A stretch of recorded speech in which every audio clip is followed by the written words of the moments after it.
So today we'll be talking about the sleep apnea. So what is sleep apnea? Sleep apnea is a common condition in which your breathing stops and restarts many times while you sleep. This can prevent your body from getting enough oxygen.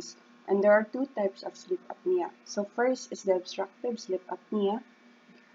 It happens when your upper airway becomes blocked many times while you sleep, reducing or completely stopping airflow.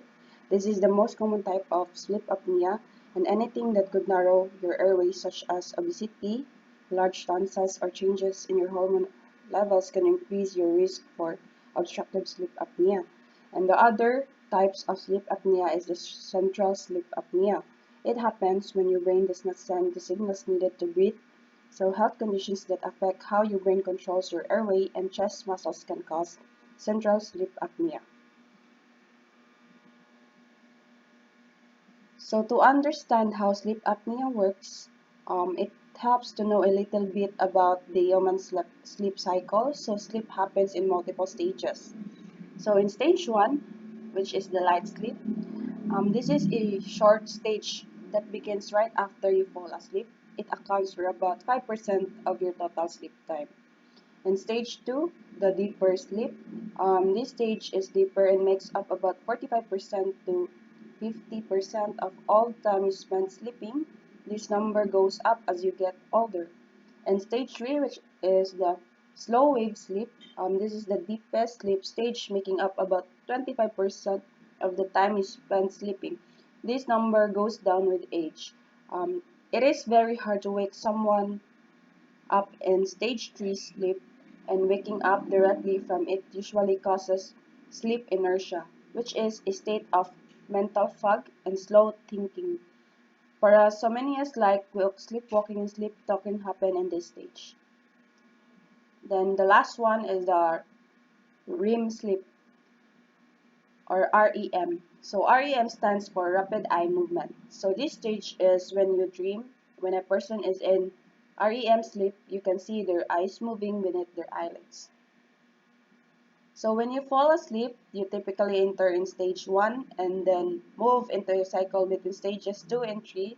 Then after cycling between those stages, you will ultimately go into REM sleep, then start dreaming.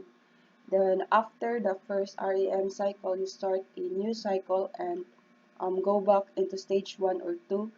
Then one cycle normally takes about 90 to 110 minutes before another begins. And most people go through 4 or 5 cycles per night, assuming they get a full 8 hours of sleep. So how sleep apnea disrupts our sleep cycles? So our brains constantly monitors our body status and adjusts our heart rate, then blood pressure, breathing, and etc. So your body oxygen levels can drop when you stop breathing because of either apnea or hypoapnea.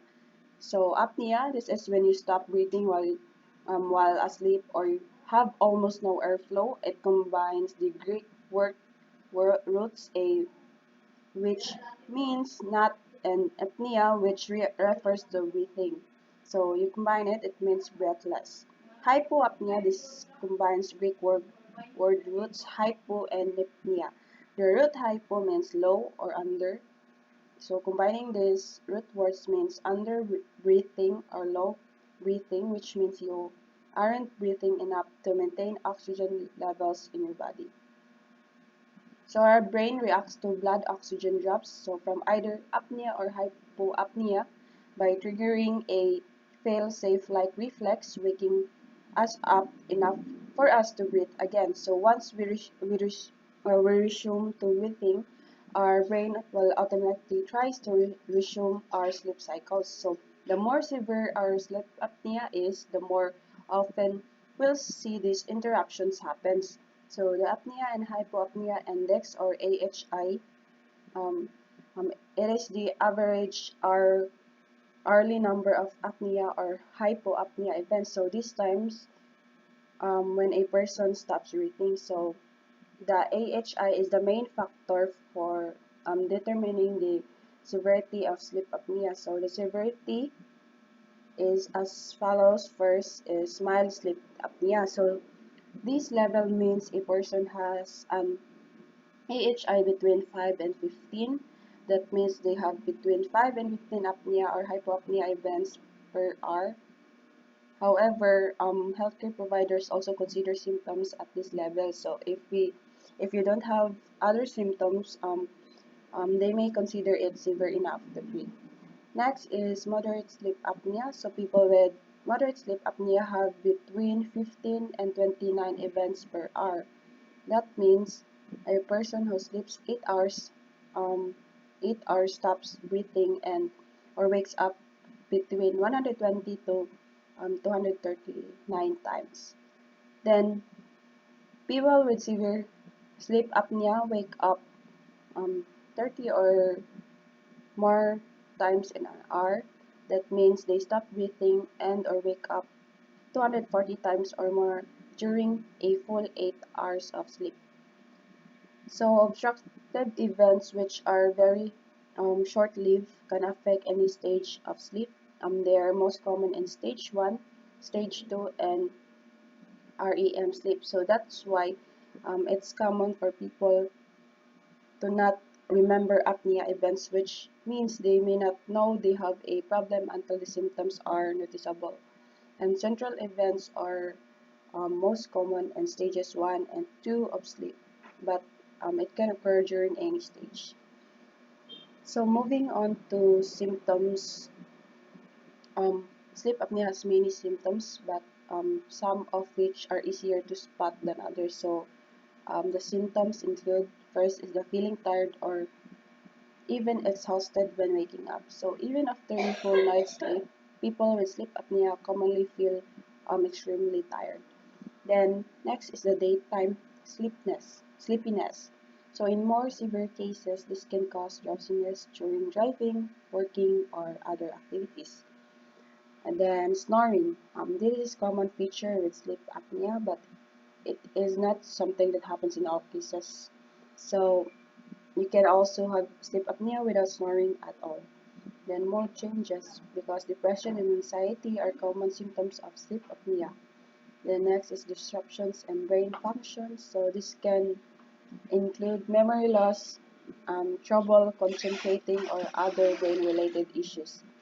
The next is waking up repeatedly in the middle of the night. So these symptoms might be harder to notice because people usually don't remember waking up or why they woke up. So people who do not do this often remember waking up for another reasons like heartburn or needing to go to the bathroom. Then next is pauses and breathing while asleep than others witness. So a spouse, a partner, or other loved one may notice these symptoms while you're asleep. Next is the unusual breathing patterns. So the CSB or the chain stocks breathing, it is a distinctive breathing pattern that can happen with several sleep apnea, and it causes fast breathing that gets deeper and then shallower again until breathing stops altogether. So after not breathing for several seconds, they they'll start breathing again, then starting the pattern all over again.